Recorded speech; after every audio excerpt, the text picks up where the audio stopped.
NCIB Times ಮೀಡಿಯಾಗೆ ಸ್ವಾಗತ. ನಾನು Darshan Hunsur. NCIB Times ಮೀಡಿಯಾಗೆ ಸ್ವಾಗತ. ಡಿಕೆಶಿ ಸಿಎಂ ಕುರ್ಚಿ ಕನಸಿಗೆ ಸದ್ಯಕ್ಕೆ ಬ್ರೇಕ್ ಹಾಕಿದ ಹೈಕಮಾಂಡ್ನ ಅಸಡ್ಡೆಯಿಂದಾಗಿ ಒಳಗೊಳಗೆ ಕುದಿಯುತ್ತಿರುವ ಉಪಮುಖ್ಯಮಂತ್ರಿ ಡಿಕೆ ಶಿವಕುಮಾರ್ ವಿವಿಧ ರಾಜ್ಯಗಳ ವಿಧಾನಸಭೆ ಚುನಾವಣೆವರೆಗೂ ಕಾದು ನೋಡುವ ಗಡುವು ನೀಡಿದ್ದಾರೆ.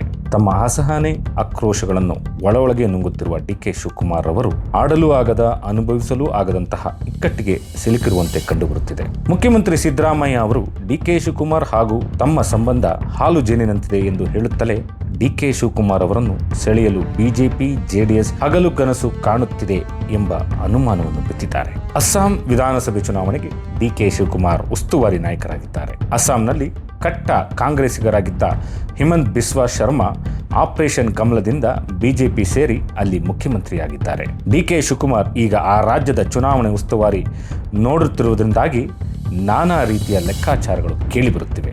ಅವರು ಕಾಂಗ್ರೆಸ್ಸಿಗರಾಗಿಯೇ ಇರುತ್ತಾರೆ ಎಂದು ಹೇಳುವ ಮೂಲಕ ಸಿದ್ದರಾಮಯ್ಯ ಅವರು ಇಲ್ಲದೆ ಇದ್ದ ಅನುಮಾನವೊಂದನ್ನು ತೇಲಿಬಿಟ್ಟಿದ್ದಾರೆ. ಹೈಕಮಾಂಡ್ ಡಿಕೆ ಶಿವಕುಮಾರ್ ಒತ್ತಡಕ್ಕೆ ಮಣಿಯುತ್ತಿಲ್ಲ ಎಂದು ಹೇಳಲಾಗುತ್ತಿದೆ.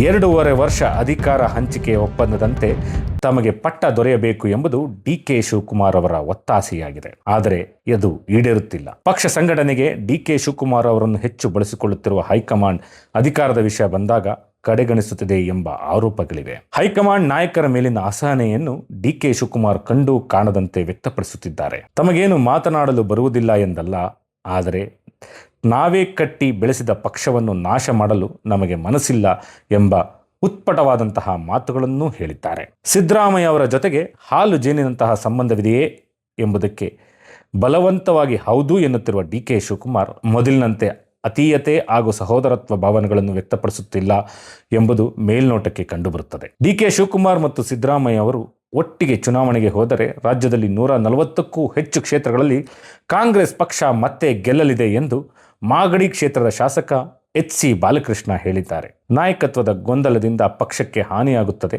ಇದನ್ನು ಸರಿಪಡಿಸಿ ಎಂದು ಉಭಯ ನಾಯಕರ ಬೆಂಬಲಿಗರು ಪದೇ ಪದೇ ಹೇಳುತ್ತಿದ್ದಾರೆ. ನಾಯಕತ್ವದ ಗೊಂದಲವನ್ನು ಸೃಷ್ಟಿ ಮಾಡಿದ್ದು ಹೈಕಮಾಂಡ್ ಅಲ್ಲ, ಹೀಗಾಗಿ ನಾವು ಮಧ್ಯಪ್ರವೇಶಿಸುವ ಅಗತ್ಯ ಅಲ್ಲ ಎಂದು AICC ಅಧ್ಯಕ್ಷ ಮಲ್ಲಿಕಾರ್ಜುನ ಖರ್ಗೆ ನೇರವಾಗಿ ಹೇಳಿಯಾಗಿದೆ. ಆದರೆ ಪರಿಸ್ಥಿತಿ ಕೈಮೀರಿ ಹೋಗಿದ್ದು ಈಗ ಹೈಕಮಾಂಡ್ ಮಧ್ಯಪ್ರವೇಶಿಸಿದ ಹೊರತು ಅನ್ಯ ಮಾರ್ಗವಿಲ್ಲ ಎನ್ನುವಂತಹ ಸನ್ನಿವೇಶ ಸೃಷ್ಟಿಯಾಗಿದೆ. ಪರಿಸ್ಥಿತಿ ಹದಗೆಡುತ್ತಿದ್ದರೂ ಹೈಕಮಾಂಡ್ ದಿಟ್ಟ ನಿರ್ಧಾರ ತೆಗೆದುಕೊಳ್ಳದೆ ಮೀನಾಮೇಷ ಎಣಿಸುತ್ತಿರುವುದು ಡಿಕೆ ಶಿವಕುಮಾರ್ ಬೆಂಬಲಿಗರನ್ನು ಕೆರಳುವಂತೆ ಮಾಡಿದೆ.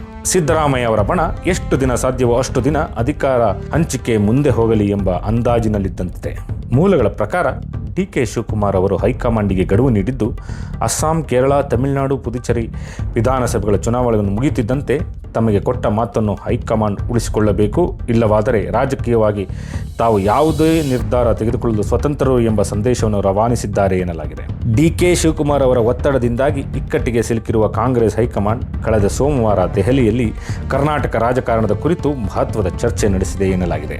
AICC ಅಧ್ಯಕ್ಷ ಮಲ್ಲಿಕಾರ್ಜುನ ಖರ್ಗೆ, ಲೋಕಸಭೆ ವಿರೋಧ ಪಕ್ಷದ ನಾಯಕ ರಾಹುಲ್ ಗಾಂಧಿ, ವರಿಷ್ಠ ನಾಯಕಿ ಸೋನಿಯಾ ಗಾಂಧಿ, AICC ಪ್ರಧಾನ ಕಾರ್ಯದರ್ಶಿ KC ವೇಣುಗೋಪಾಲ್ ಅವರು ಮಹತ್ವದ ಮಾತುಕತೆ ನಡೆಸಿದ್ದಾರೆ. ಡಿಕೆ ಶಿವಕುಮಾರ್ ಅವರ ಗಡುವು ಕಾಂಗ್ರೆಸ್ ಪಕ್ಷಕ್ಕೆ ಬಿಸಿ ತುಪ್ಪವಾಗಿದೆ ಎಂದು ಮೂಲಗಳು ತಿಳಿಸಿವೆ. ಇಂಥ ಮತ್ತಷ್ಟು ಮಾಹಿತಿಗಾಗಿ NCIB ಟೈಮ್ಸ್ ಮೀಡಿಯಾಗೆ ಲೈಕ್ ಮಾಡಿ, ಶೇರ್ ಮಾಡಿ, ಸಬ್ಸ್ಕ್ರೈಬ್ ಮಾಡಿ. Thank you.